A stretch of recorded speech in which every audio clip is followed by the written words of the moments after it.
When a marriage ends, there are rules governing how the spouse's property should be distributed. But should those same rules apply to couples in meretricious relationships who lived together but were never lawfully married? That was the question in Connell versus Francisco. Richard Francisco and Shannon Connell began dating and living together in 1983. When the relationship began, Connell owned clothes and a leasehold interest in a New York apartment. Francisco owned personal property, real property, and companies that produced stage shows for hotels. His net worth was roughly $1.3 million.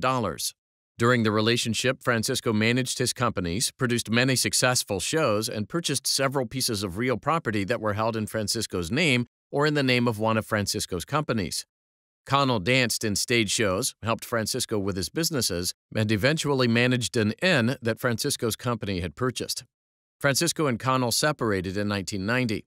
At the time, Connell's assets included $10,000 in savings, plus jewelry, clothing, a car, and her New York leasehold.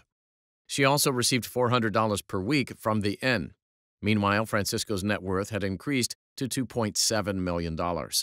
Connell sued Francisco in Washington State Court, seeking equitable distribution of property acquired during the relationship.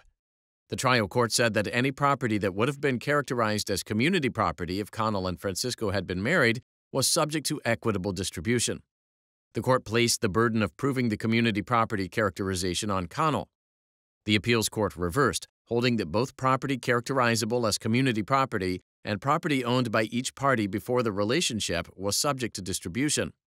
The appeals court further held that a community property presumption applied to all property acquired during the relationship. Francisco petitioned the Washington Supreme Court for review.